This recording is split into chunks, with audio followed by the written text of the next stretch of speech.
Today, I'm joined by Monique, Poulin, race director from the Iron Horse Ultra happening this weekend in St. Paul. So to start, what is the Iron Horse Ultra? It is a 100-kilometer, 100-mile loop. You can run it as a team or as a soloist. We have about 199 runners this year. We're actually a cap of 200, so we were one short, which really kind of sucked for us.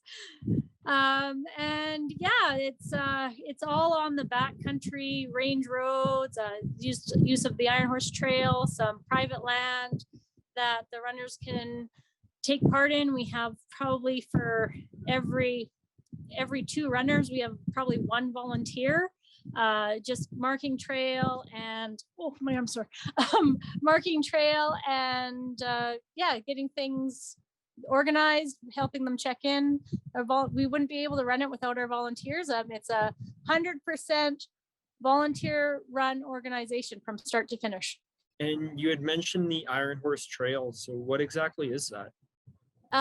The Iron Horse Trail is the trail that runs on the old CNN trail bed. It runs like all the way across the country, but through the Lakeland area, it runs Cold Lake. There's some in St. Paul, Elk Point, Lindbergh. It's like all over. It's the old trail bed of the railway. So you had mentioned that the race had started almost 10, 11 years ago. What's the history behind the event?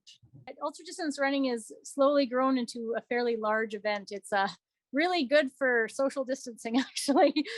People are not very close together when they run that far of a distance, but probably there's a few other runs that popped up. I believe that the organizers who started this one here had been to an ultra distance event somewhere else, probably Grand Cache, possibly in Crow's Nest Pass, and they thought, hey, we could do something like that here. It's amazing for the community. It brings in people. It tends to encourage people to become more healthy, and so that's why I joined it, was just to be part of that huge community.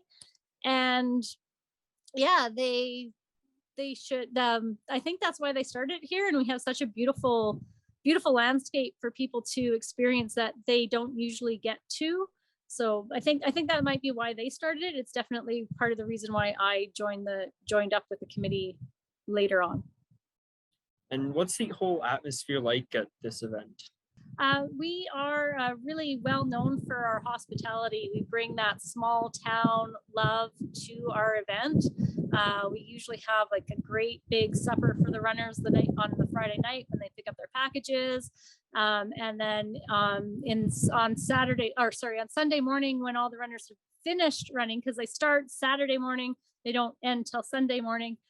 We had a huge pancake breakfast. Of course, with restrictions this year, everything is outside. We're not serving any food. It's kind of come, run, go, which really sucks, because our favorite part as volunteers is being the hosts and showing off our great hospitality.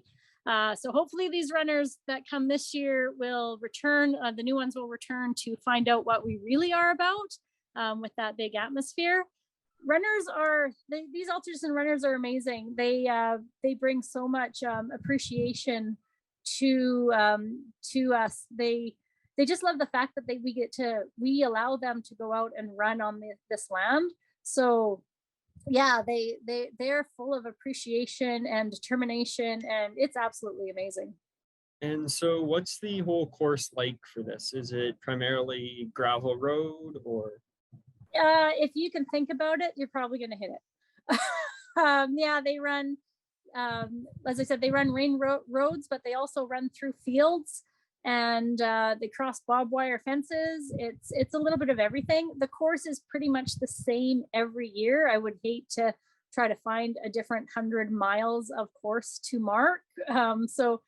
So as long as we can keep the same course, sometimes there's a few little adjustments here and there. Beavers tend to wreak some havoc and flood out some areas, so we have to route around them. But this year it's looking like it's pretty much the same, so it should be good.